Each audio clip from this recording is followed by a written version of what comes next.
Hi, I'm indie fantasy author, and welcome back to Fantasy Lore and More. Today we're talking to Laura Huie. So come on in down, Laura. Hey everyone. Let's talk about the book one of the Thedre Trilogy. You said it right. Oh, I got it right. Awesome. Oh, the Unchosen. I'm sorry, I missed that part. I Yeah, have but my you got the notes. trilogy right. Yeah, I have my notes, but somehow my eyes, like maybe too many hours of work today, just skipped over the Unchosen. But that's such a neat. Before we go into anything else, like, what is the Unchosen? What does that mean? Like, you're not chosen, or you were chosen, and they decide to, we're going to take this chosen title away from you. It's the second one. The second Oh, option. So yeah, someone was chosen by the gods. And now they're being unchosen by the people, actually. They don't want them to be their leader anymore. So that's kind of what's happening is the people are turning up against the gods. They're done with them. And we're gonna follow the main lead who is the chosen and how she's dealing with that uprising. ooh, interesting. Cool. Do you want to get right into the reading, or do you want to talk a little bit more about like what the book is about, or did we hit all the important points that people need to in order to understand to be able to follow what's going on in excerpt? I guess that's the initial bit. So this kind of is after a Fallout action. The main character actually doesn't know who she is, Oh, and this is going to be a portal fantasy. She's trying to find answers of who she is. She's here on Earth, and she gets this weird hallucination while working one day. Meets someone with other magic, and then when she comes back, she starts kind of questioning of was it actually a hallucination or something else? It was a little too realistic. And that's kind of where I figured I'd start with chapter 4 instead of dealing with the normalcy of our world. Because, I mean, day to day in our world's a little slow on the start. So, figured I'd start reading from chapter 4. Is it okay if I start no, then? yeah, go ahead. You can start anywhere you like, and whatever you think will hook readers. That's what we want to do. We want to hook them. That, hopefully, the scene works then. Karen crossed her arms. No, what actually happened? Fia chuckled and stood up. She hoped the wet stains on her costume were only mud and not crap from the dumpster. As she attempted to dust it off, she noticed Karen glancing at her watch to record the time. She asked again, "Tell me where you were." "I don't really know," Fia replied. "I was dumping trash, then I. Crap. I don't know. Something weird had to be in the trash. I hallucinated hardcore." Karen marched over and stared into Fia's eyes. Fia hated being the patient. She created a fist to resist whacking Karen's nursing care away. Karen's cool hand settled on Fia's neck to check her pulse, and she hissed. "Your eyes aren't dilated. What's your name?" "Fia Doe." "It wasn't a seizure," she enunciated. "I dreamed of a place, a reenactment like this fair, but the people vanished. I think some woman had plants growing out of her back. They held on to me until this guy with a large nose and a terrible white hair job came over to help. You know, saying out loud, it sounds pretty trippy. Can drugs travel through those gloves?" "No. Did you swallow something earlier? Did anyone offer you a drink?" Thea shook her head and Karen let go of her. More lessons from Brantley. Never accept drinks or food from a stranger. The rule made it harder to get dates at the bar, but it kept them safe. Thea played out the whole day in her mind to look for the unusual. The only things out of the norm were the high heat of the fall day and her lack of breathing in the costume. Heat exhaustion would not cause that detailed imagery. Karen figured out her lie too quickly. There was no point in arguing. Fia needed to go to the hospital to get some blood work done. "Could we go to the hospital?" Karen nodded and fished in her coin purse for her keys. "Let's get out of here now. The sooner we figure out what's in your system, the better." She paused. "I'll also make sure you don't have to stay the night." She knew how much Fia hated the hospital. The doctors kept Fia there for a week trying to figure out what happened to her memory. They did sleep studies, scans, blood work, medication, and even more studies. They had no clue what was wrong. Karen would not let that happen again to Fia. She was putting her job as a nurse on the line for Fia. "Thank you. Want another turkey leg as a down payment on that promise?" Karen laughed and waved her on. One was enough. Let me return my costume first, and then yours. It'd be faster if we went separate. Karen's lip tightened, and she narrowed her eyes. Think that through. I just left you to throw the trash and. Fia smacked her forehead comically. Fair point. We'll stick together. Thanks. They remained silent while Karen returned her outfit and quickly made it over to the employee station so Fia could return her costume and sign out of work. Fia was grateful to take in a breath of full air without the corset. T-shirt and capris were way more comfortable than the costume. With the cash for the job in her hand, she was able to splurge at the basketball game on dinner and snacks for Brantley and Karen. She really wanted to try one of those giant coney dogs. The silence was going on too long by the time they got to the car. Not one word had been said. Inside the radio was a perfect noise filler. The moment she got in and locked the doors, Karen changed it to a talk station and the channel Fia preferred. The driver always gets to pick the station. He ruled both Brantley and Karen enforced. Fia hated any music except classical. The rest sounded too crowded and noisy. Talk shows had a purpose that might educate her about the world, even if she didn't understand half of it. Over a year ago, she couldn't understand anything they talked about. A piano trilled at the end of the commercial reading as they finally got out of the fair's grounds. The traffic was bumper to bumper on the interstate. What's going on? Karen wiggled around in her seat to see better. She huffed and mumbled something under her breath about the truck behind them as it honked its horn. They had yet to move above 10 miles an hour. There is no way this is from the fair. It's not even close to closing times. Do you think the city decided to move the roadworks eastbound this afternoon? No, it's only westbound, closed for today and tomorrow. Why do they need to do work on it? Seemed fine yesterday. Ignoring the fact that the new tire marks from Karen slamming the brakes on the interstate when Fia had the seizure. Remember that loud noise last night just as we got to the fairgrounds? A tanker exploded, causing a 14-car accident with 9 deaths. The cops will keep the road closed till they figure out how it happened. It gets cleaned up and then repaired. Dad said it will be a day at least. So that's why you took a different way home last night. I wondered why you were suddenly craved fast food ice cream. But eastbound should be fine? Karen rubbed the steering wheel. It should be. Do you mind changing the station to look for a traffic report? Fia did not have to change the channel. A reporter interrupted the broadcast saying, Please stay off I-94 completely. If you are in the area of Belleville, evacuate immediately. Report any strange activity, or if you have any leads, please call. Crap. Karen hit the wheel before grabbing her cell phone. Eyes on the road, hands on the. Fia, look over there. Karen pointed towards a large black cloud rising above the forest. Traffic is going to be directed off the next exit. Until then, we're in a parking lot. I'm checking in with work to try to squeeze you in. Fia shut her mouth. Traffic stressed Karen out. The giant cloud in the sky drew her attention.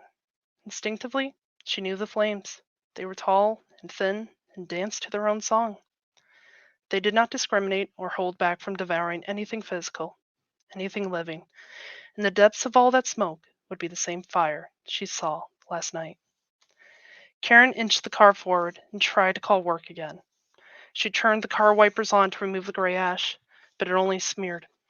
She stopped before it got worse. No one is picking up.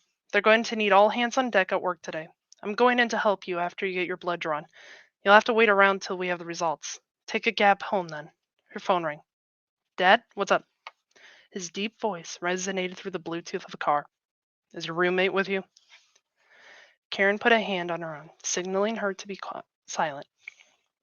Yeah, we're trying to leave the fair now, but the interstate is completely rammed. Once we're done talking, take a photo of her. Make sure to be in the photo with her. Get away from the interstate as soon as you can. Karen's hand rubbed the wheel again, her eyes staring at the screen reading Dad on the dashboard. Of course, sir. Anything else? Yeah, go home and get some rest. Seems like work tired me out today, and I could use some tea tonight. Love you, sweetie. Okay, Karen squeezed Fia's hand one more time. Good night, Dad. I love you. She ended the call, adjusted the angle of the phone in its holder, and snapped a photo before either of them could smile. Fia tried grabbing the phone to take a better photo, but Karen smacked her hand away. What the hell's going on? Good night when it's 3 in the afternoon? And what's with the photo? Timestamp and documentation of your whereabouts. I'm a witness. Beyond that, I don't know why. Dad signaled key phrases by saying goodnight. At this time of day, he used the word tea. He hates that stuff. Followed up with sweetie. We need to get home now and lock it up. She squeezed her way onto the shoulder and went flying down the road. The car rattled as it drove over the rivets. He'll deal with any tickets I get tonight. Fia held onto the passenger door, trying not to scream at Karen to slow down. Brantley sure had some odd secret words. In his line of work, there was a thin line between paranoid and well prepared. Why would he want a photo, though? Can you ask him? He's avoided using your name. My guess is something is going down at the police station or deals with the fires. He'll explain it as soon as he knows more. Via bit her lip. She did not like the idea of sitting around waiting to know more. She needed information about what was going on, especially since it seemed like Karen and Brantley were keeping her secret. Proof of where she was, but not mentioning her existence, a way to prove her hands on whereabouts at a certain time, would help in case of a warrant to prove her innocence. The avoiding saying her name was odd. If the police were meant to keep her safe, why couldn't an officer like Brantley risk saying he knew her, where she was? If she wasn't holding onto the car for her life, she would write these questions down for later. She caught a glimpse of the westbound lane. Her jaw dropped. A makeshift barrier of orange barrels sat between the east and westbound traffic. There were dark marks on the concrete, pieces torn up by bulldozers. The piping and asphalt were exposed in some areas. At least 6 skeletal metal frames of cars were on the side of the road. If this had been a normal accident, they would have cleared it up within a few hours. Repairing the highway was going to take more than 2 days. Sorry, I gotta grab some water. Hey, Karen? You said fires, as in multiple. What did your dad say about the interstate last night? Her dark eyes flashed around, confirming no one was about to dart out of the lane onto the shoulder. The exit ramp was right ahead. A car hopped in behind them, but could not keep up with her. Karen licked her lips, both hands tight on the wheel. That big of an incident, they're trying to keep the media's nose out of it. Incident, not an accident? Whoa, okay, you need to spill everything, or else I'm going to call your dad. Or worse, I will run to the station and ask him in person. The last bit she knew would hold weight with the time-stamp photo Karen took. Fine. He told me about a cop catching speeders on the eastbound. Apparently his dash cam showed some guy walking down the highway. He should have been hit by the tanker barreling at him. But right before the impact, there was a bright flash. When the cam refocused, cars were slamming into each other. The man just walked out of the frame like some film. The cop found the tanker down the road, conflagration. Seeing that mess, I don't think Dad exaggerated at all. Bea pointed back towards the interstate. You're saying one guy did all that? He should have died with how close the tanker got to him. Plus the explosion. The cops said the entire thing flipped. Then the man was gone. The cop couldn't find him. Scary if it's true, but what does that have to do with me? Karen shrugged while she merged off the interstate. She normally could explain everything, but this time it seemed she did not know. Finally, on a smooth road, Fia pulled out her phone to try and find answers to her questions. Starting with, what was going on with the current fire? She pulled up the browser on her phone and searched the local news, reading the headlines out loud. Rosenville plant ablaze. 4 confirmed dead. There are lots of alerts saying clear the area immediately. Do you think it's a coincidence? No. The 2 incidents are in the same area. The perp is nearby and after something. Probably flame. Fame. If they were related, why did Brantley want to know where Fia was located at this moment? She knew nothing about the guy making tankers explode. Her gut tightened and motion sickness sunk in. Last night, they had missed the car accident by mere minutes. If Karen had gotten a flat, they might have been a part of the accident, and they lived only a few exits away from the steel plant. She did not want to ask the question that sat on her mind. Where would the next place be? Karen glanced in her rearview mirror. She drove them past the next possible targets as they neared the apartment. The gas station with the letter O burnt out in the 24-hour service sign. The nearby fast food joints filled the air with fried smells. Their favorite bar, the Prospector, was tucked away near the clothing shops. The salon where Karen got her hair done. The local aquarium that they said they would go to, but never seemed to have found time. Each building could be the next place the arsonist could hit next. Karen circled around the block one more time before parking in their apartment. They ran to get inside. Their apartment was on the second floor. Thea could not imagine climbing the stairs in the skirts she wore earlier. Karen smoothly transitioned the mace in her hands to the apartment key, a daily habit, and walked in. The moment Thea cleared the doorway, they locked up, deadbolt, and chain shot home. Is your window closed? Thea crossed the open kitchen and living room to go to her room. The window was closed and locked. She preferred to sleep with the window open at night, no matter the season. The fresh air would move across her skin, which helped her fall asleep. It could be hot and humid, or freezing cold and snowing. She glanced in the bathroom that connected their two rooms. Thea picked up the towel she tossed on the ground this morning. At least Karen had not seen the towel yet. It's empty in here. She stepped over the mess in her room to get back to the living room. It was more natural to leave things in a chaotic state. That was the excuse, she told herself. The living room was clean, recently vacuumed and dusted. Not even a magazine lingered on the end table of the yellow couch. Silk green plants sat near the window of the kitchen. Artwork from the local art vendors decorated the kitchen and living room. Karen called her over and hugged her. Let's hang out in the living room tonight. Thea hugged her back. They were both scared. Karen's touch seemed to wash away the tension left on Thea from the mob and her hallucination. She wished she had her knife. It would have given her confidence to push back on them. She hated how she choked up, barely getting the words out. She should train more with Brantley so she would have the instinct to stand up, not to plead to an angry mob to stop. The apprentice, Winston, cleared up the mess the moment he showed up.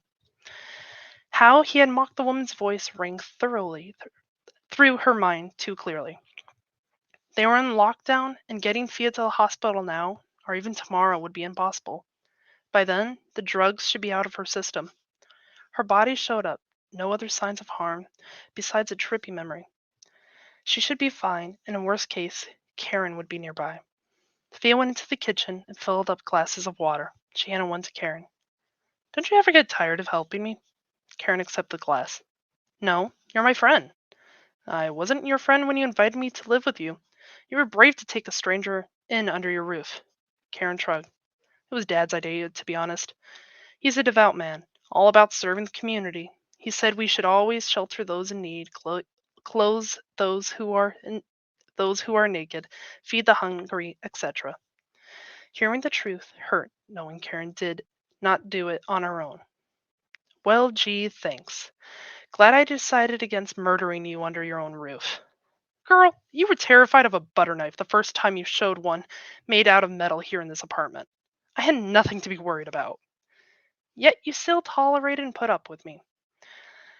Taught me about the world, fed, and clothed me. All because your dad asked? Karen nodded. And it turned out great. I'm not the kindest person, but I listened to my dad to know when I should be. Plus, if you weren't around, I would look lonely drinking at the bar all the time and only have men hit on me. Seriously, since you showed up, I'm finally getting women. Fia smirked. Glad I cleared that up at the Prospector. Think we can head there? Tomorrow, maybe. Dad wants us to stay in until further notice. Think we can still make it to the game in a few days? I don't know. Karen grabbed the remote to turn on the TV. All the new channels were broadcasting the local events. Via's phone went off with the alerts of the missing people, but they were all for loved ones who went missing today, not for a single one for someone who went missing years ago. It did not stop her from looking at each one in case it was for her. Oh, crap, Karen whispered. She scrambled for the remote, turning up the volume. Thea looked up, and goosebumps broke out along her arms. The news station's chopper arrived at Rosenville plant. Across the entire width and length of the building, 3 large cursive letters lit up the roof. FIA. The tall letters faded in and out of the smoke as they slowly ate away the building to join the burning pit below. These letters aren't tied to any known terrorist group. It could be the attacker's name or a possible tag, said the reporter. The rest of the reporter's words were zoned out as Fia's mind focused on the burning letters. She missed everything on the ticker tape on the bottom. This did not show up when she searched the news earlier. It had to have happened in the last 10 minutes. Thick black smoke covered the place, papers and ash floating up in the heat wave. The occasional dull orange of the flames broke through the ash. They had an image of the damaged interstate pasted in the corner of the screen. So much for keeping the media out of it. Talk of the police hiding the real cause of the accident had leaked already. The red lights of the trucks rotated in and out of the edge of the screen in time with the cops' blue and red lights. Their pattern matched her heart rate. The fluorescent bulbs overhead flickered, giving her a dull headache, then went out. Karen got up, looking up at the light bulbs. Probably power issues with the plant attack messing with the power grid. She'd checked the door bolt, even though she locked it earlier. Fia knew it made Karen feel better to confirm it again. Fia rummaged under the sink where they kept 2 battery-powered lanterns. She switched them on and looked away from their bright light. She waited till her eyes adjusted, cracking them open bit by bit. Her headache grew stronger. The blinding light reminded her of yesterday when she thought she saw the fire engulf them. Later in the day, the fire destroyed the same interstate. One man demolished a tanker, possibly the same man who burned down the plant with Fia's name on it.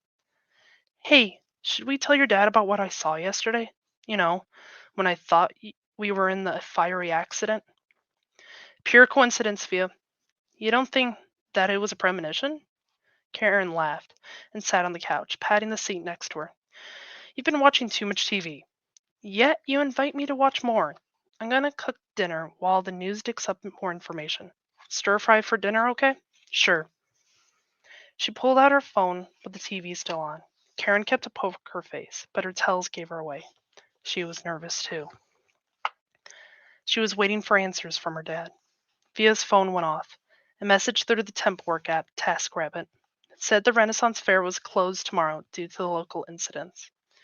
There would be no work. Fia debated telling Karen about how she saw fire and the weird hallucination at the fair, but remained silent.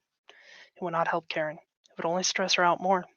Fia wanted to open a bottle of wine to slow the nerves down, but her headache reminded her it would be a bad idea already.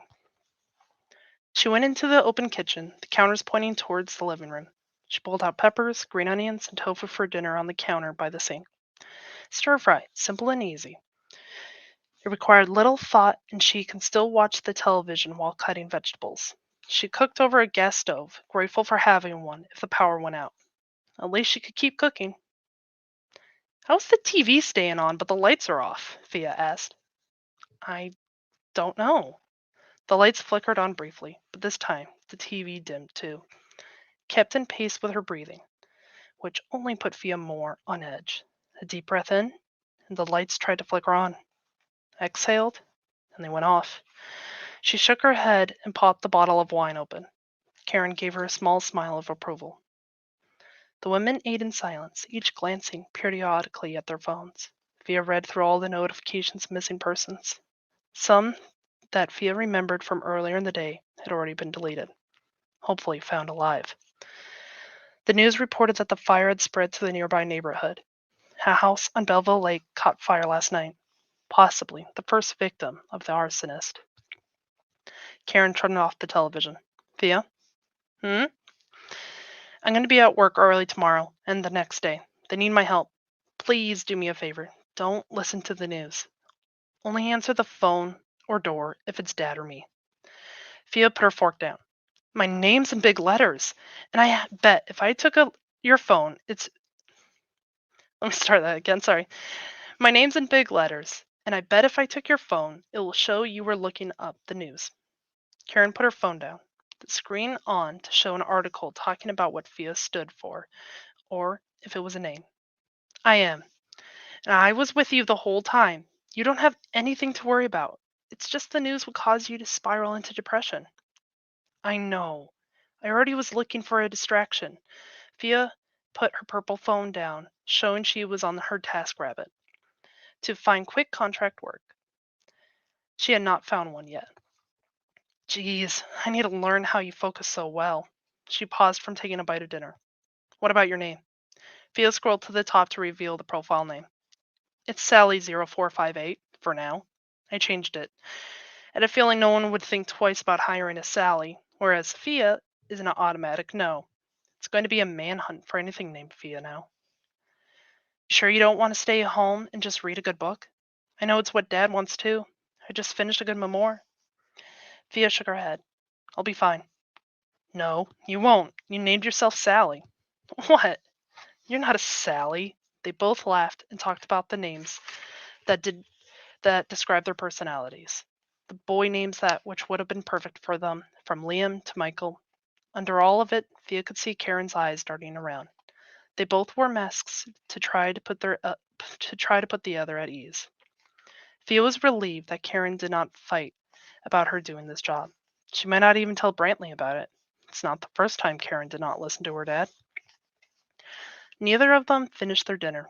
They cleaned up the leftovers and dishes and then headed to their separate rooms. Thea paced around her room as she brushed her teeth. She could stay home and clean her room. There were piles of failed projects lying over the floor, from dead plants, even a cactus, to notepads with journaling and stick drawings of people in them. She paused briefly, realizing there was a saucepan in here. Why did she bring a saucepan in here? Once she was done brushing, she lay down on her bed. She bet Karen was in her room twisting her hair. Both of them were unable to sleep. Fia thought about joining her in her room, and they could play cards. She just did not want to be alone, but knew she had to. She would not be selfish and ask Karen to stay with her tomorrow. There were people with their lives on the line who needed her much more. But the burning letters would not leave her mind. The fire was a message for her. Okay, she whispered to herself as she turned off the lights to get in bed. Being alone tomorrow is the worst thing for me right now. She scrolled through her phone for more work since the fair bailed out. After a few listings, she found the perfect job. The aquarium around the block. Some event tomorrow needed more waiting staff. Clean up dishes, serve food, and be polite to the guests. Giant tanks of water. Those were not flammable. She and Karen had been meaning to go check out the aquarium, but other things kept coming up. Tomorrow, it would be the distraction Fia needed. She put through the application for the job, and 5 minutes later, the documents arrived. Whoever's doing the job was desperate for hires if they were responding this late. They probably had staff call off due to everything going on. She went over the check-in times and her tasks. The last page held the contract. She signed electronically and sent it back. Water would be a good thing. A breather from the heat and the fire. The underwater world would be a good change of the perspective for a day. She turned off her phone and rolled over. Perhaps the water thoughts would even douse out the burning letters in her mind. And that's it. Wow. That's, you don't normally turn on the news and find your name in giant letters, burning letters. That's quite a twist. So I I'm guessing people are looking for her. yes. That's kind of why the dad was trying to keep it quiet. It's a unique name, so not too common, but everyone's going to try to figure out what it means now. And obviously, the person burning the name knows what it means, is trying to get to her. Yeah. And Fia's like knows it's her name, but not why people are trying why her name wasn't that's wild. So who's looking for her? Or is that a spoiler? Do we not get to know that? That's an act. That's pretty quick. There are a couple different people actually looking for her. Her past lover, Winston, he's mentioned on the back of the blurb actually, is looking for her because she just upped and vanished. No note of breakup or anything. Of course, she vanished 2 years ago, and he's still desperately looking for the woman he loves. Uh, but she doesn't remember him. There is also other people who are from her country and other leaders from other countries looking for her because she just upped and abandoned them after a spoiler I can't say happened, but a bad incident happened and some people don't like that she just vanished and didn't take responsibility. Why doesn't she remember any of this? That I was like, that's actually solved in like the last third chapter. So Oh, okay, so that's that's a another big spoiler thing. we can't talk about. Okay. Yeah, she does slowly randomly get memories. Actually, the next chapter is a memory that kind of comes back to her. And she'll dance in and out of those. I Before my editor had tackled it, I had a lot of flashbacks, and I don't know if she was obsessed with the next scene. That's why she kept it.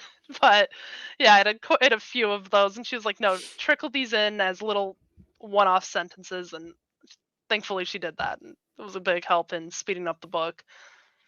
But yeah, it she people weren't happy with what happened 2 years ago in Thedre, and they unfortunately took action on her. Is the best way to put it. It's easy to point the finger on one person instead of multiple. Yeah. So they made her their scapegoat. Exactly. Yeah. And she'll deal with that, and she's not too happy.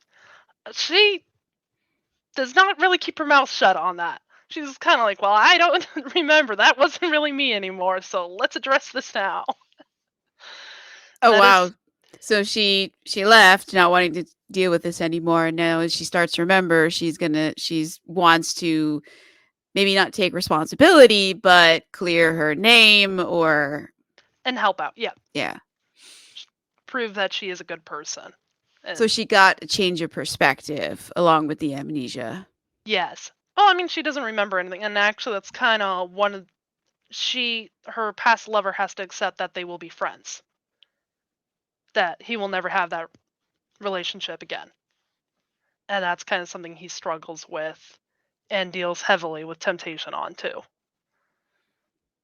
But And she friend zoned him because she doesn't remember the relationship, and when she does, I guess something about it, she was like, "Yeah, no. Not doing this well, again." she became a new person. Got really close and cozy with Karen, being her roommate, seeing how she interacted with other people, and this random person, apprentice Winston, does she didn't have any emotions, and he took a little bit to understand that, hey, stop touching me, kind of thing. Oh, And boundaries. yeah, because she didn't remember, and that's something because when you're just even friends with someone, sometimes you just casually hold their hand and everything, but someone out of the blue comes up to you and does that, you're like, excuse you, hold Yeah, up, seriously. what are you doing? Like when they touch your hand and put it down. Yeah, yeah, like, No. hey, this is personal space, respect it, you know? Yeah, and he thought it was a joke initially what she was doing until that this was chapter 3 that all happened actually when they first meet up. And she thought that was all hallucination kind of stuff, not realizing it was real when she randomly transported towards Thedre. So does Karen and her father know that Thedra exists or No, he found her actually on the side of the road, just wandering around, damaged. That was a prologue I had, and it was a 50-50 on should I keep this prologue or not. I that still wish might it kind of did. no, that might make like an interesting like short like maybe not maybe a novella if it's that long, but like the her, how they all met. That might I mean, I'm curious. All right, so see, I don't I should go find it and yeah, pull it up and I don't think everything. it works. I don't think you want it as a prologue. That seems like it should be its own separate story and like why they decided to take her in and how that whole thing got set up and because that just seems interesting, because it seems like Karen was like not. She didn't care. Fia was another horrible as a victim at the hospital. It was her dad who was like, "No, you take her home. You take care of her." Yeah, I think that could be like an interesting story, and especially like, I don't know if she had like flashbacks or things and maybe suppressed them because it was too much at that time, Hmm. and now you could do some, so you could get some of those things in something like that because she's trying to suppress it. Like I think that Yes. could be kind of neat. I could definitely expand more on the suppressing because she does that does happen a little later. Yeah, because if you did like a story on them taking her in, like she's in the hospital or whatever, and she's like, "I gotta act normal, I gotta act normal," and like these things, the flash, things get flashes, and like, no, no, this is not normal. This is not normal. We're trying to be normal and and get out of this hospital. We don't want to end up in the psych ward. What I love is you're saying flashes because that actually is her magic, is light. Oh, very So cool. that makes sense. I've been using that word. I'm like, oh, perfect. Oh, Yeah, maybe she accidentally has like, sees some of that magic way and is like, whoa, okay, no. yeah, and that's actually a little undertones was going that on in this current chapter, of her magic on being flickering the lights is what it was actually. I That's why the see. TV wasn't touched. So it was her magic turning off all the lights, and she didn't realize it. You could have some fun with that if you did sort of like a separate short piece with that. And because that could be kind of, tense. She doesn't know anybody. And then, they want to take her home and she might need some convincing there and then not trust them. And then they can, that could be interesting. And Yeah, then you could see her like decide, okay, I'm gonna put all this stuff that this flashes of things behind me. This is not me. This is not real. This is real. I'm getting a second chance. I'm gonna, like, that yep. could be an interesting thing from damage to finding a place. And that, yeah. And she Oh, definitely just knows the feeling of guilt and fear. That was like the last her first coming to memories was that, and she didn't understand that whole night is associated with bad feelings is the best way to put it. And she yeah. That's a good reason to suppress, though. You're like, okay, yes. some bad stuff is back there. I'm not ready to deal with it. Yeah, and that's kind of what my first chapter is for her is going towards and dealing with that. That's why I was like it's kind of a slow start. So I But that's figured not a chapter bad 4 thing. was yeah, That's not a bad thing. I mean, a lot of fantasy have slow starts because you need to establish like, okay, what is the world that normal. they're in, so they can totally reject it and go do fun stuff and get Yes. involved in magic and gods and we got to establish the boring. So when they decide, yeah, the boring isn't for me, I'm gonna go after the cool stuff. We Yeah. totally get it. We're like, yeah, oh, me too. I'm with you on that. I don't Yeah, want to do my taxes anymore. I yeah, recommend. I wouldn't want to work at the Ren Fair either. I'm with you. Let's go world hopping and let's deal with some gods. So okay. So And yeah, are the again, as you gods said, just in Thedra or they are also here they are in, like, I just in guess, Thedre. Earth? Okay. Do they Yes. have any like influence or reach in regular Earth? That no. So that is a chapter that happens in the first act, where we follow Winston who comes to here, and he can tell that magic here is untouched, which is odd. It's everywhere, but no one's using it. And he kind of shows that off, and it causes a bit of problems. He kind of Oh, has panics also when he comes here because everything about our world reminds him of the monsters they saw when they were fighting a war. There was these metal beasts, okay. and they So have they're like a long not technological in Thedra. They're more no.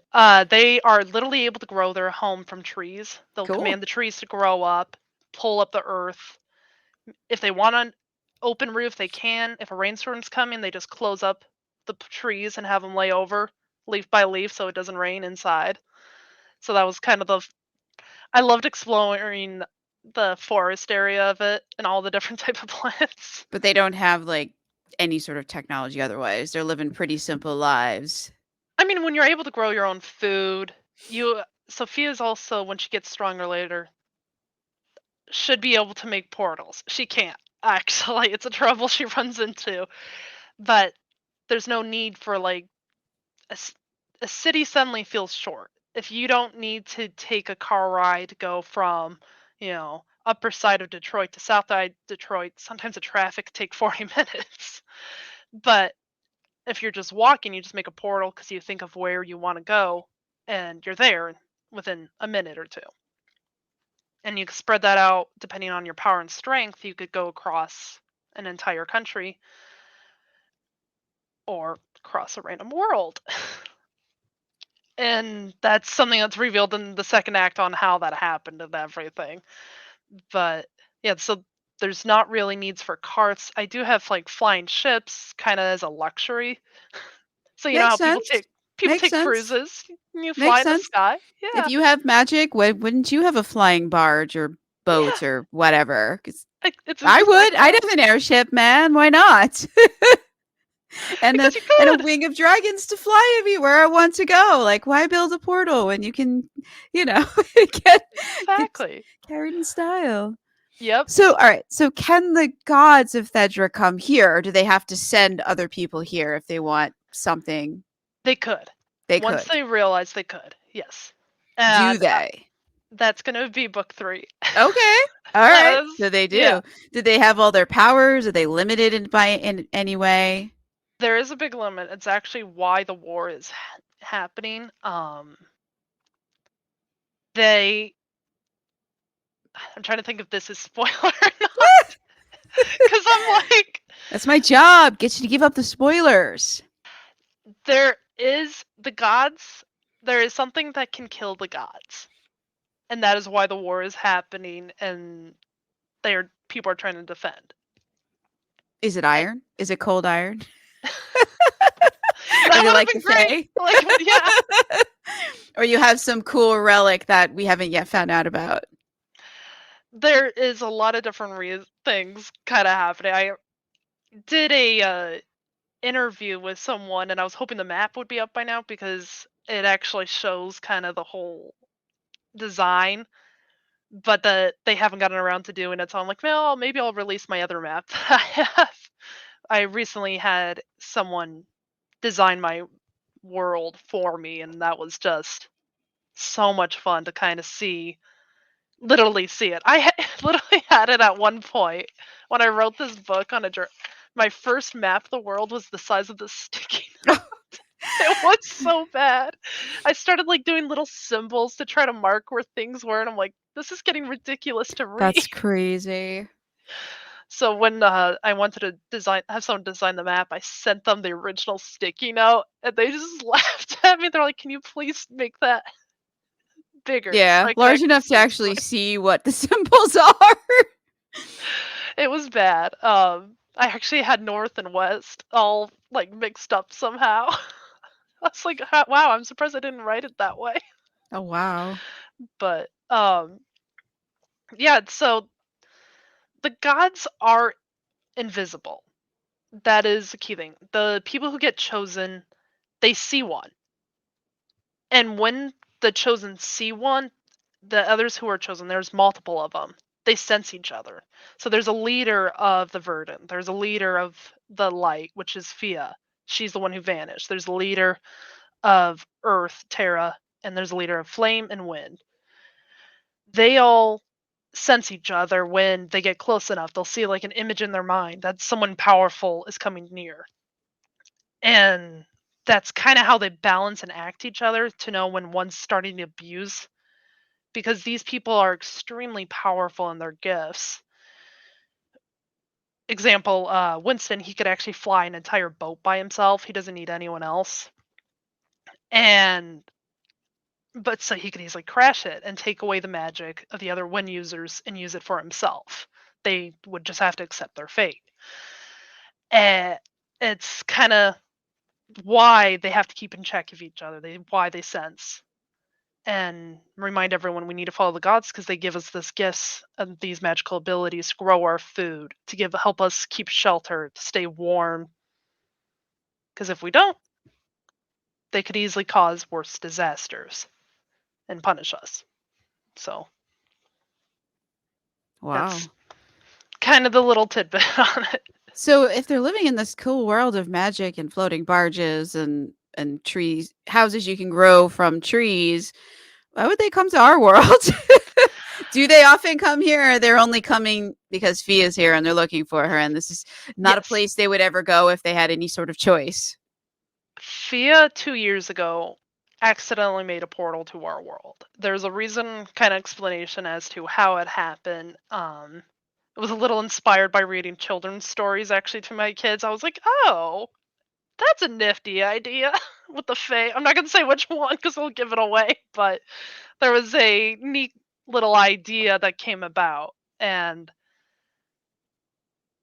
I thought it was kind of fun to just the idea of mess with that with while her memory was starting to vanish. And that's when the portal got created to our world. But no one destroyed the portal.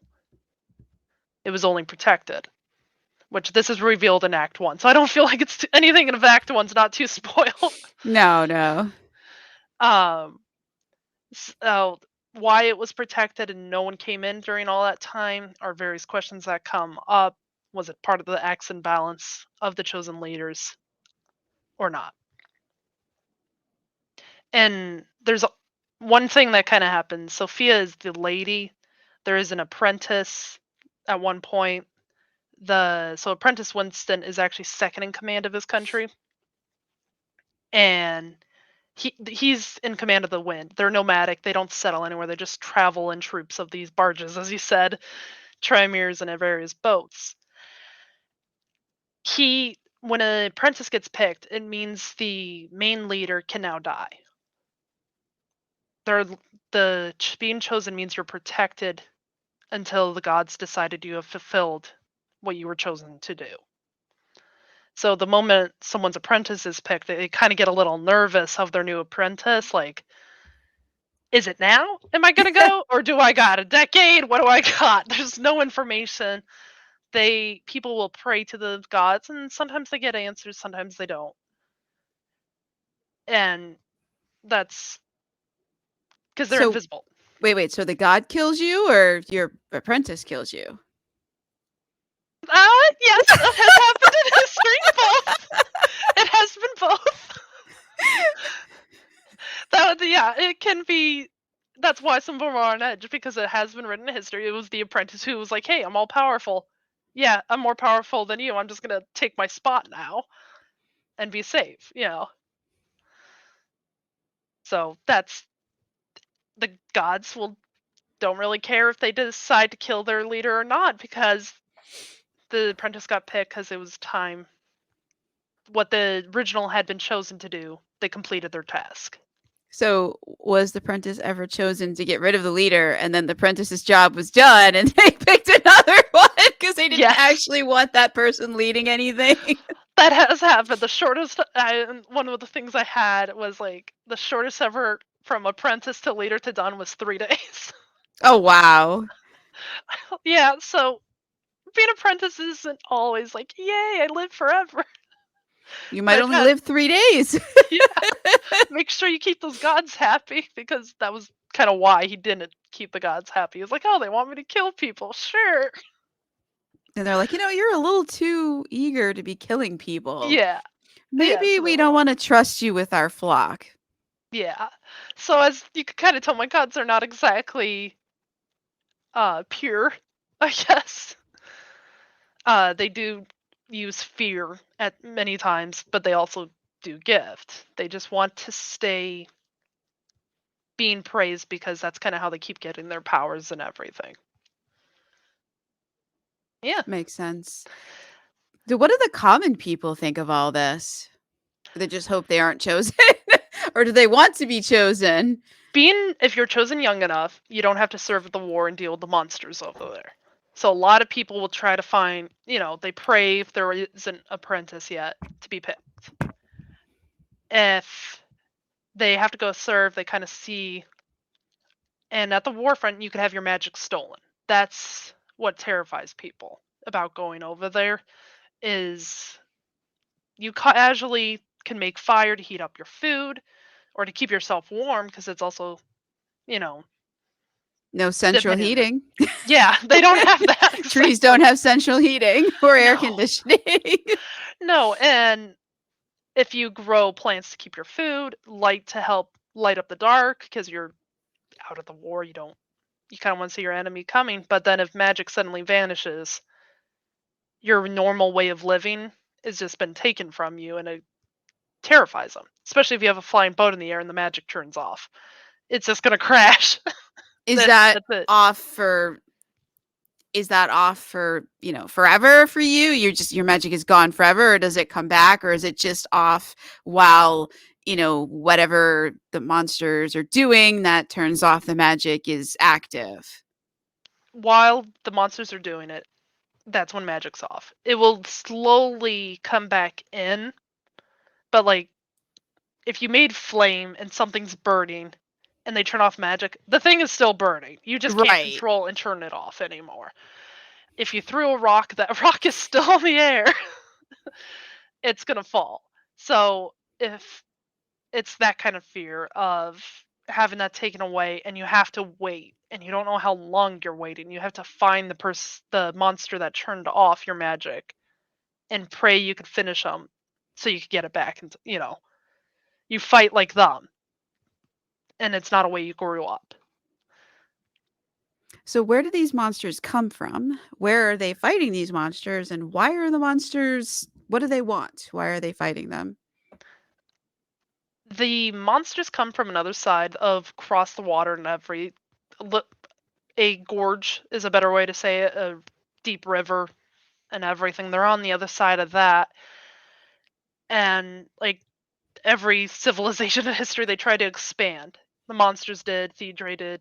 All of them were trying to further across over there and fighting over this area.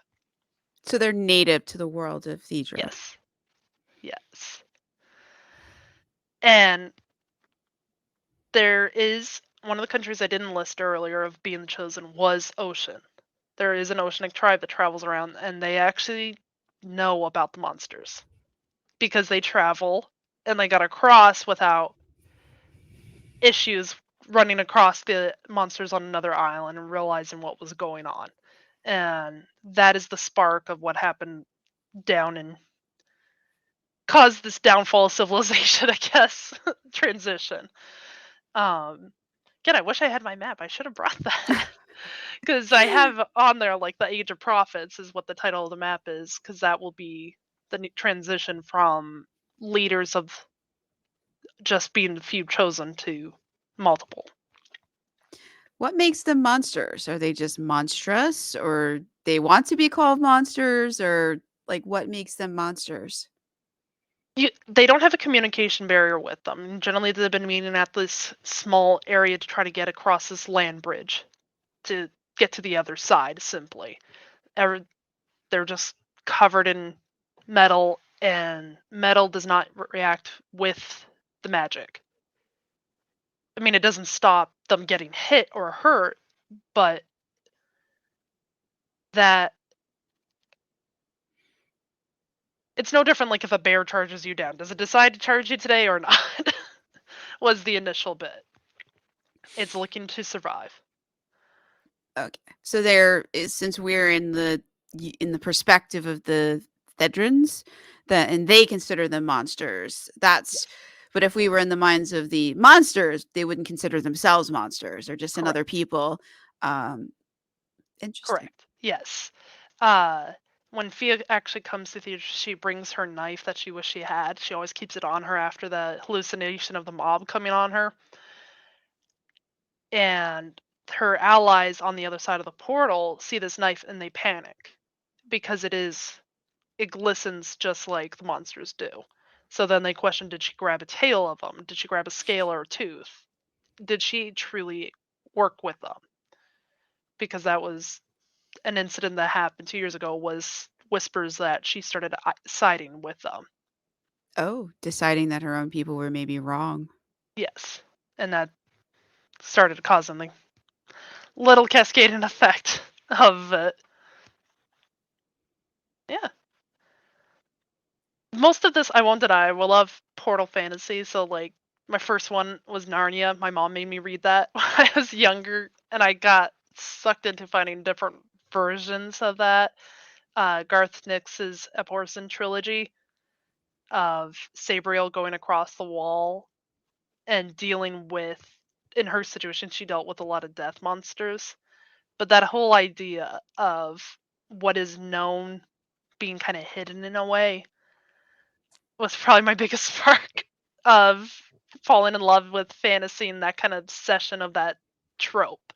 It's known, but it can be twisted, a different point of view, and look like they're monsters when reality they're not. It's just communication. Well, it's also propaganda because it's Yes. if you're telling people, "Hey, you gotta go fight the monsters or our whole way of life is gone," like, that's more powerful than, "Yo, we just don't like these people who are coming over, we don't wanna share," like, that's Yes. not said nobody ever to motivate anyone to do anything, you Yes. know? Exactly. Yeah. It's always your way of life is ruined. Yeah, you need somebody to be other, Yes. because that removes their humanity, and then you can do horrible things to them, which it sucks, but it throughout history, that's what it was. You had to Mhm. turn the other person into an other and remove all their humanity, at least And it in your own mind. yeah, and that's something I hated addressing in the book, but it was a point that made a situation I don't want to use the word want, but it just helped drive it better. The tension that was going on. And I was like, "Oh, is there any way I could avoid this?" And I'm like, "No, every language I've used, as you caught on with the word monster and everything, it created that dehumanization." Yeah.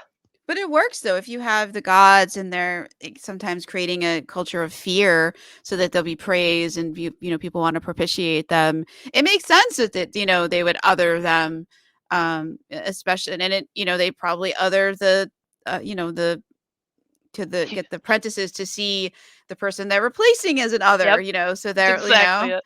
it's just it's a thing. It's a psychological thing that we use to in order to justify things that would be unthinkable if we saw the humanity in other people. Yes, and trying to also think that you're better than anything else below you Yeah. is just the corruption that happens. And sometimes Yeah. that's the struggle that the ones with extreme power kind of start dealing with of well, in their mind they are better. They have all this power. They've been granted it. They were picked. Yeah. But And before they were picked, they were nothing. They were well, that's not it. nothing, but they were just a person, a But farmer even. then they were elevated and now they're above everyone else. And it's Yes. really hard to see individuals when you're thinking of everybody else as a group. I have a one of the leaders, the chosen of the verdant. He constantly says, "Remember, we serve the people." And because of that, don't forget, we serve them, they could turn on us. And it's kind of Right. something he tells his apprentice. I have a teenager apprentice named Martin, and he doesn't keep his mouth shut. He'll just tell Phil like you're an idiot out of the blue, and she's older than him, twice his age. She's like, "Okay, seriously, I don't know what's going on. You're just calling me an idiot. That's not helpful." So he is constantly reminded, "Hey, count the birds before you talk," because they live in with a lot of place with trees and everything. And it's a lesson they try to teach Fia of, don't forget you serve the people, and you're gonna have to win the trust of the people again, Yeah. It and helps how to do that. it would help her to think of them as individuals and not a collective. Yes, yeah, that's book 2. Ah. So that that one's what are we doing in book 3? If book 2 she's trying to win over the hearts and minds of people, what is she doing in book 3? book 3 is preventing the gods from getting into our world, actually. So with that progression, she does not follow then the gods in the end. And that's the tackle of I'm trying to think of a way not to spoil this. Um, we will be following her point of view and how she keeps those around her safe, those individuals. But everyone kind of only has a close social network of 20 people in your lives. After that, they others are kind of seen as a group further away, an outer shell, and they're easier to expend because you're not as emotionally attached, and that's kind of something she'll have to deal with while facing the gods and everything, and keeping home safe. all of book 1 and 2, it's constantly thinking about how to get back to Karen and how to keep Karen safe and others as she gets attached to those in Thedre. Yeah. Oh, wow. So book 2 is out or book 2 is on its way out? I have to get it to my beta readers. I'm hoping end of July. And then my editor is waiting very very hungrily for it. Um and then hopefully I could have it out before the end of the year is my goal. I was trying to make sure I finished outlining book 3 since the characters just do what they love to do. You have this when I started book 2, I had a 52-page outline and a 10-page outline for 3. Wrote 2, and then I looked at 3's outline and I was like, "No, you guys didn't follow this." We can't do that. So I had to like kind of re-outline 3. There was like some stuff that could stick around, like some messages I was trying to still stick to. But I actually killed off one character that was in my outline for 3, and I was like, "Well, she's gone." So I couldn't. I had to The readdress. gods are capricious and so are fictional characters. It was a complete little challenge on that. So before I finished my developmental edits for 2, I was like, I gotta rewrite 3 now. So I have that outline all done in uh this notebook over here. Got it all set up. I have to keep that one away from my kids from drawing in it. That's what they like to do is find my random journals and we'll doodle. So this one I hide. So book 3 might come out next year. Hopefully when I wrote book 2, I had a kid and moved across state. So that was a lot of interruptions on writing it and slowing it down, I felt like. So because from draft to finish, if I didn't have those interruptions, I finished in about 3.5 months. And then it's all editing.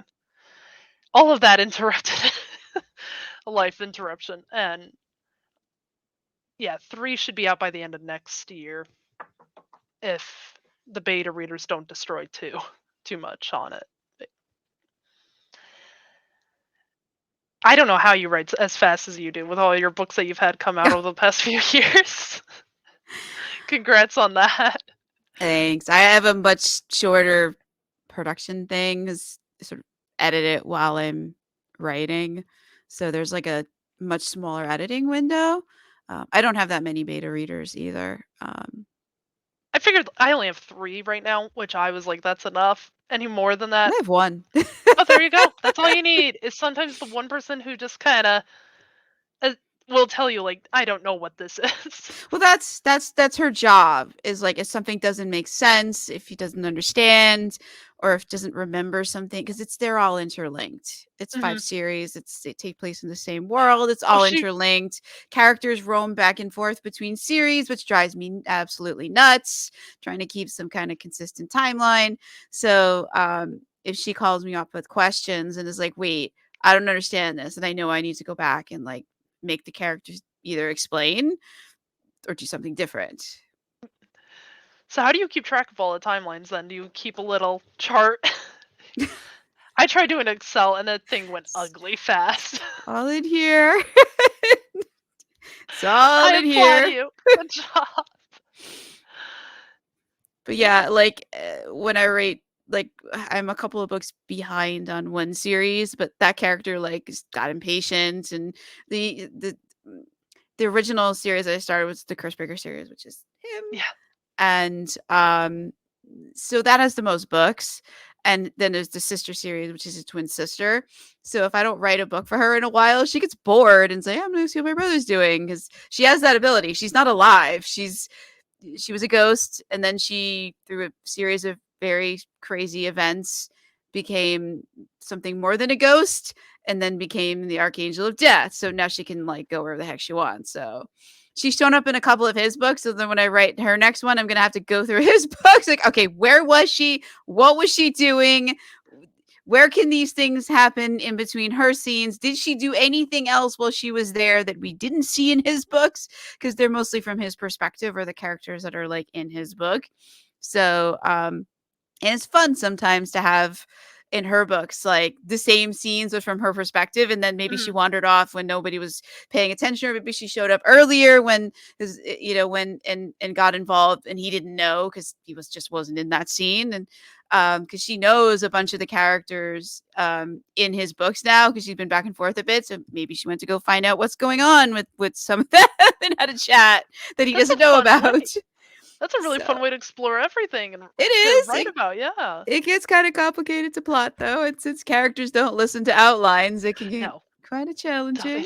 don't. Sometimes I don't know that she was doing other things in his world at the same time he was doing something else before she showed up. So sometimes I don't know these things when I'm writing his books.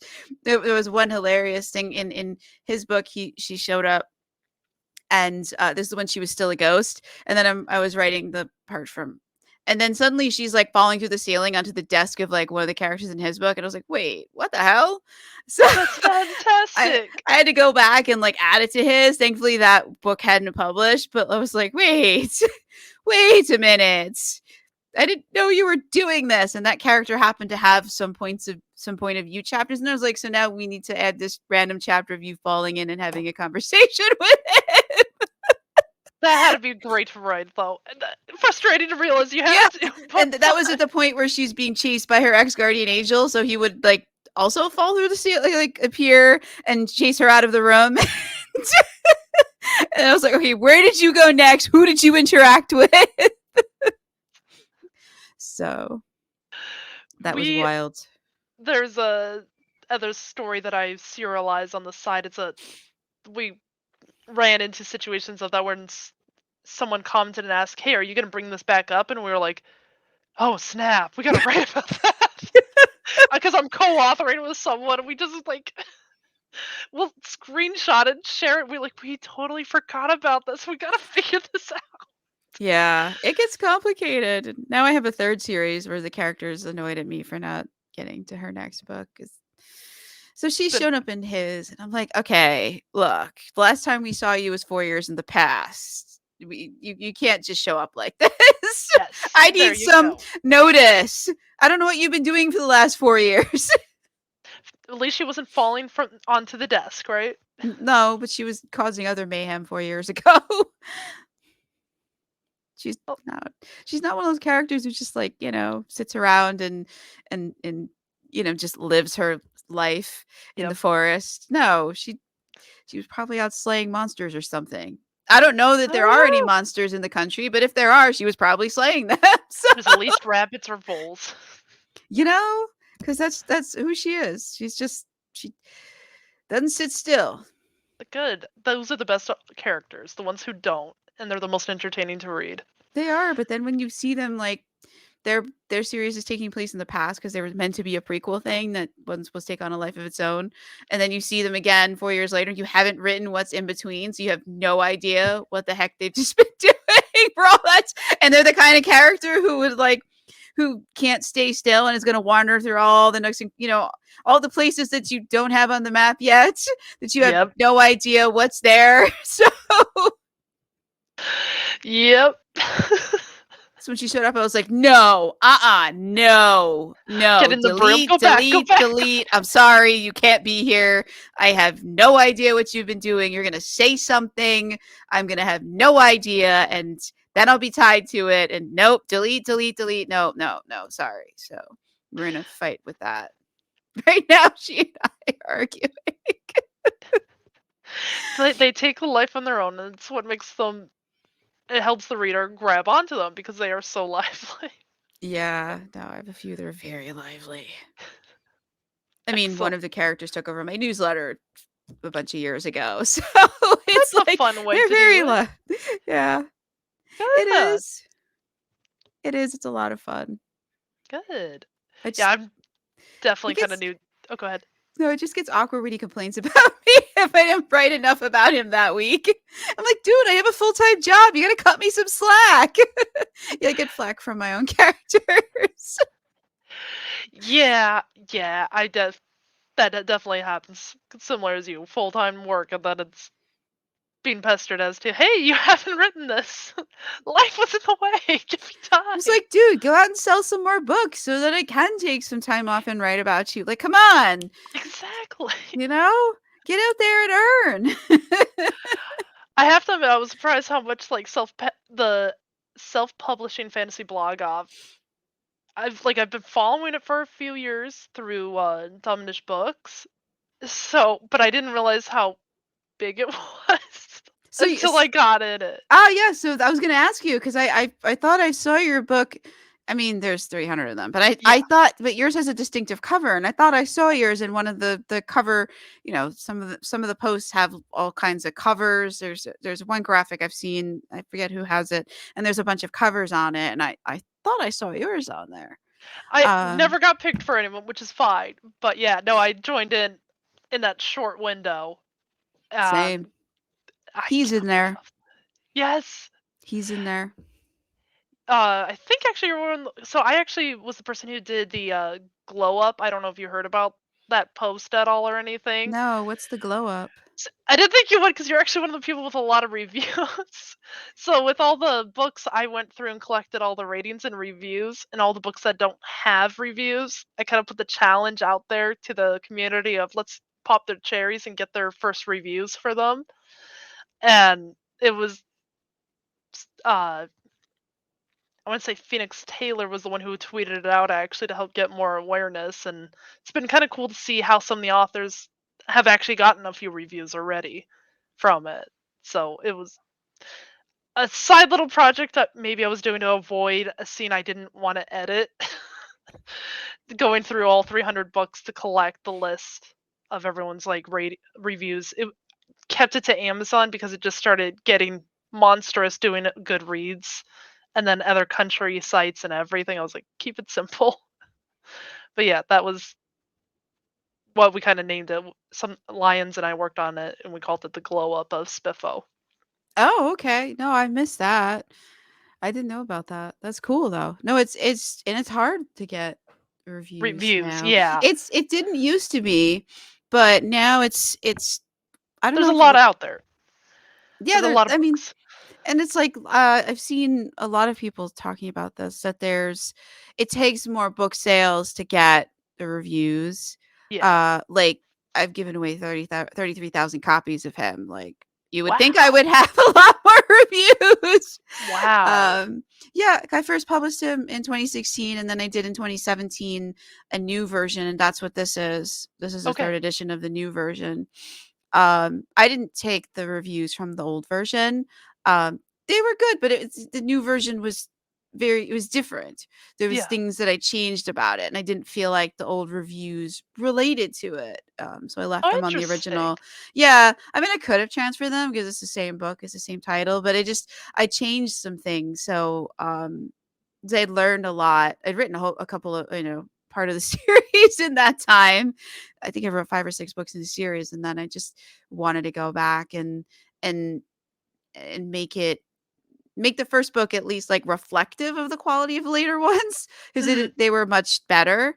Um, yeah. But, yeah, I mean, you we're would think I'd have more reviews than I currently have. I think I only have 100 for him, and it took a long time to get that. that's still yeah. I mean, 100's a decent amount. I think yeah, because that would put you up. Trying to remember which one was the one 100. I think there was one with like 300 reviews only. But yeah, so yeah, then there isn't that many reviews being written. Then looking at that, Yeah, because I've given away 33,000 copies and only gotten 100 reviews, like, it's that very ratio.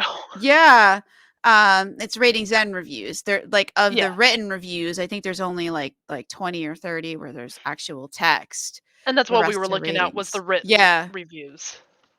So yeah, yeah. I have some Oh, sequels that are just all ratings with and I mean, ratings are good too because it's somebody read it and they liked it enough liked to it. hit the Yeah. little stars. It. I don't have any. I only have the one book, so I can't give advice. Yeah, doesn't and it's like, from what I found, like, the it doesn't really like, reviews they're nice, but they don't sell books. No, Blurbs not do, covers do, yes. tropes do. Like there's other things that sell the book, but reviews, like if somebody's on the fence, then the review might kick them over the fence, or they might not. Like, or if most of your reviews are very general, then you know. Hmm. Yeah. Well, hopefully more come in through the contest and everything for you. Yeah, I hope so. You're at least And should get one through the judge. yeah, I hope so. I hope that it does well. I hope everybody's books do well, but we Yes. can't all do well. 300 books can enter, and I think so now there can be a whole bunch of semifinalists, but then there will be Yes. 10 finalists, and then from that we'll pick the winner and the runners up. Yes. Yeah. Because each group kind of does their own Yeah, semifinalist selection, so I'm then not it a has to group. be pretty. I got the single individual. Are you in Phillips? Yes. Okay. I'm in Esme's, so been following everything. When she did her book review today, I got all like nervous. I was like, "Oh no, one's out!" But Oh, I I'm haven't been on there excited. today. Keep writing. That's what I've learned. I got to stop looking at it. I got to get book 2 out and focus on that. Yeah, I think it's too early to hear much. Yes, that's kind of. I mean, only 1 month in out of the 5 for the first round, so that makes sense. Yeah. Yeah, well, I hope that, I hope we both get into the semifinals I or the finals. I'm getting confused by the terminology because there have been like, I hope we advance to There you go. whatever you can advance to. There we go. I hope the best for you too, and thank you so much again for having me on here. Oh, Really yeah, appreciated this. This was fun to kind of talk about the world and try to hold back on those spoilers. You do a good job pulling some out. that's my job. I You take it did a very good job. seriously. You're welcome back anytime. Thank you. I'll try to get more spoilers out of you. That's a promise and a threat. I'll make sure to have notes with like a big cross saying not say this one, do not. You'll have a list of what's allowed to say and what's not. Yes, and it'll be bigger than that pink little sticky note. You can bring the math next time. That'd be fun. Yes, I will do that. Thank you so much, Melinda. You're welcome. Is there anything else you want to say about the Unchosen, the Thedre Trilogy? Uh, well, hopefully you guys pick it and choose it to follow on that joke. And do understand that it is a dark adult fantasy. Don't go in and expecting lightheartedness. And if you like morally gray characters, I definitely have one. And if you hate white knights, I definitely have that situation. I don't have a white knight at all. There's romance is not a big focus in here. When I actually pitched it for an editor, that was the big key thing I told him was it is not a romance. I know the blurb sounds like that, but it is not the main plot at all. And I hope you guys enjoy it. One of my hopes one day is to be able to find art jewelry to make that necklace on the front. So that way I could sell that out one day. And hopefully if you guys follow along, you can see that come true. That'd be cool. That'd be very cool. I think that's always so cool when people have like stuff that they can take from their book and then materialize in reality. Like, I think that's so neat. I don't have anything like that.